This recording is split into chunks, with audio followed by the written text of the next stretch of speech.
So ఇలా types of budget చూద్దాం. ఈ దాంట్లో రెవెన్యూ బడ్జెట్, క్యాపిటల్ బడ్జెట్ అని 2 రకాలుగా చెప్పొచ్చు. రెవెన్యూ బడ్జెట్ అంటే ఇది ఇన్కమ్ అండ్ ఎక్స్పెండిచర్ పర్మనెంట్ నేచర్తో ఉంటుంది. అంటే 1 ఇయర్ తక్కువ, అంత 1 ఇయర్ లెస్ అంత తక్కువ ఉండేవి ఉంటుంది. ఇక్కడ income, expenditure, taxation, revenue from selling goods కానీ సర్వీసెస్ కానీ, ఇంట్రెస్ట్ పేమెంట్స్ కానీ, శాలరీస్, పెన్షన్స్, సబ్సిడీస్, ఇంకేమైనా నాన్ డెవలప్మెంట్ ఎక్స్పెండిచర్ అంతా రెవెన్యూ కిందకి వస్తుంది. మరి క్యాపిటల్ బడ్జెట్ ఎక్కడికి వస్తుంది?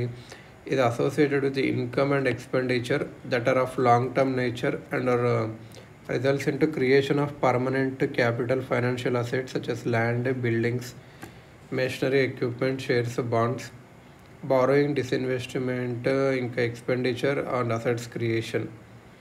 సో క్యాపిటల్ కోసం అన్నట్టు అంటే మంచి బిల్డింగ్స్, రోడ్స్, బ్రిడ్జెస్, రైల్స్ ఇవన్నీ వేయడం ఇక్కడ వస్తుంది అన్నట్టు. ఇంకా జనరల్ బడ్జెట్, రైల్వే బడ్జెట్. యాక్చువల్గా ఇప్పుడు లేదు రైల్వే బడ్జెట్. ఒకప్పుడు కానీ రైల్వే బడ్జెట్ జనరల్ సపరేట్గా ఉంటుండే జనరల్ బడ్జెట్ కన్నా.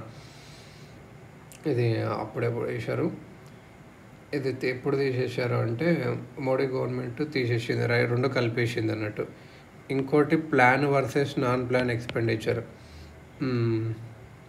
ఇది కూడా స్టాప్ చేశారు. ప్లాన్ వర్సెస్ నాన్ ప్లాన్ అంటే ఏం లేదు, అప్పుడు 5 ఇయర్ ప్లాన్స్ ఉంటుండే కదా, అదైతే ప్లాన్స్ అంటారు. ఆ సెంట్రల్ అసిస్టెన్స్ ఇచ్చేవారు 5 ఇయర్ స్టేట్ ప్లాన్స్కి. దాన్ని ఫర్దర్గా రెవెన్యూ ఎక్స్పెండిచర్, క్యాపిటల్ ఎక్స్పెండిచర్గా వాడారు. ఇప్పుడు నాన్ ప్లాన్ అంటే ఇప్పుడు ఏమంటారు, ఏమన్నా related to general economic and social services of the government, interest payment, defence services, subsidies, salaries and pensions అవన్నీ నాన్ ప్లాన్ కిందకి వచ్చేవి. Expenditures, revenue expenditure, capital expenditure అని అనేవాళ్ళు దాన్ని అందులో కూడా. సో అందులో ఏం లేదు అన్నట్టు.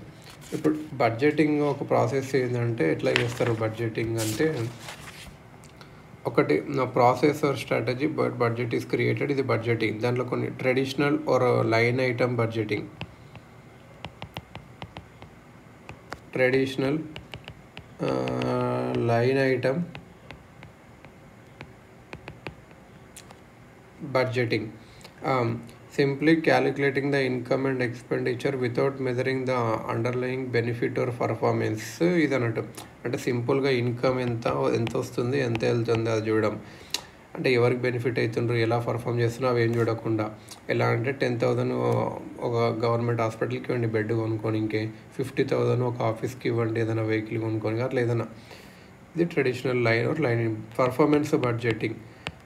అంటే ఇది ఇన్కమ్ని ఎక్స్పెండిచర్ని క్యాలిక్యులేట్ చేయాలి, ఎంత బెనిఫిట్ వస్తుంది అని అది కూడా చూడాలన్నట్టు. ఇప్పుడు కంప్యూటర్ ఇచ్చినాం అనుకో, ఇంత ప్రాసెస్ ఫాస్ట్గా కావాలి, ఇవన్నీ చూడడం performance budgeting. Zero based budgeting అంటే ఏంటంటే, ట్రెడిషనల్ బడ్జెట్లో ఆటోమేటిక్ అండ్ ఇంక్రిమెంటల్గా ఉంటుంది. అంటే లాస్ట్ ఇయర్ 5,000 ఇస్తే ఇయర్ 10,000 అలా. కానీ జీరో బేస్డ్ బడ్జెటింగ్ మాత్రం అంత ఫ్రెష్, అంత జీరో బేస్ నుంచి చూస్తాం అన్నట్టు. సో ఈచ్ డిపార్ట్మెంట్ ఇక్కడ జస్టిఫై చేయాలి, ఇంత డబ్బులు డిమాండ్ చేస్తే ఎందుకు డిమాండ్ చేస్తావు, ఏమిస్తే ఏం అవుట్కమ్స్ ఇస్తావు ఇలా అని చెప్పి.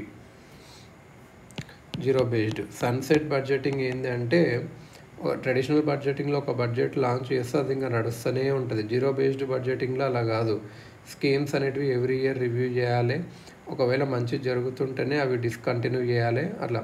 బట్ సన్సెట్ బడ్జెటింగ్లో ఏంటంటే స్కీమ్స్ అనేది ఒక డెడ్ లైన్తో పెడతాము, అంటే 2 ఇయర్సే నడుస్తుంది ఇది. జెండర్ బడ్జెటింగ్ అంటే ఉమెన్స్కి ఎంత చేస్తున్నాము అదంతా ఇండికేట్ చేస్తాం. ఈ ట్రైబల్ సబ్ ప్లాన్ అంటే ఏంటి, tribal sub plan and SC sub plan అంటే ఏంది. 1970s నుంచి ఏంటంటే గవర్నమెంట్ అనేది ఇండివిజువల్ మినిస్ట్రీస్కి డబ్బులు ఇవ్వాలి, ఎస్సీ ఎస్టీస్కి ఓవరాల్ ఫండ్స్లో. షెడ్యూల్డ్ క్యాస్ట్ సబ్ ప్లాన్ అనేది ఎవరు చూస్తారు, షెడ్యూల్డ్ క్యాస్ట్ సబ్ ప్లాన్ అనేది సోషల్ జస్టిస్ మినిస్ట్రీ చూస్తుంది. దేంతో మానిటర్ చేస్తుంది, e-uttan.government.in అనే దాన్ని చూస్తుంది. Tribal sub plan tribal affairs ministry stcmis.government.in అనే దాని నుంచి చూస్తారు అన్నట్టు. e-uttan అనేది ఎస్సీ, ఇది కొంచెం నేను గుర్తుపెట్టుకోవాలి. ఇది కాన్స్టిట్యూషన్ చెప్పలేదు ఇట్లా చేయమని చెప్పి, గవర్నమెంట్ గవర్నమెంట్ ఇంకో దానికి ఏంటంటే allocation to children, north eastern అవి కూడా చూపెట్టాలని చెప్పింది. So tribal sub plan, scheduled cash supply అని ఇవి ఉండాలన్నట్టు. Cash versus actual budgeting, cash versus actual budgeting అది నాట్ ఇంపార్టెంట్. అవుట్కమ్ ఫ్రేమ్వర్క్ ఇది ఏంటంటే ఇప్పుడు మనం ఏదైనా దానికోసం అవుట్లే 400 crores ఇచ్చినాం అనుకో, అవుట్పుట్ ఏంటి, కంప్యూటర్ ట్రైనింగ్కి ఇచ్చినాం అనుకో, కంప్యూటర్ ట్రైనింగ్ టు 5-4%. అవుట్కమ్ ఏంటి, దానివల్ల డిజిటల్ లిటరేట్ పర్సన్స్ పెరుగుతారు. ఇలాంటివి చూసుకోవాలన్నట్టు. ల్యాప్సబుల్ ఫండ్స్ జనరల్గా మార్చిలో ఫండ్స్ అయిపోతాయి. దానివల్ల ఏంటంటే కాలం అంతా పని చేయకుండా మార్చిలో ఒకటే పని చేస్తారు అలా అని చెప్పి. సో నాన్ ల్యాప్సబుల్ ఫండ్స్ కూడా కొన్ని ఉన్నాయి అన్నట్టు. కానీ నాన్ ల్యాప్సబుల్ ఫండ్స్లో కూడా కొన్ని కరెక్ట్ వాడట్లేదు అన్నట్టు. ఎగ్జాంపుల్ నిర్భయ ఫండ్ అవి ఫినిష్ అవ్వవు అన్నట్టు ఇదన్నట్టు.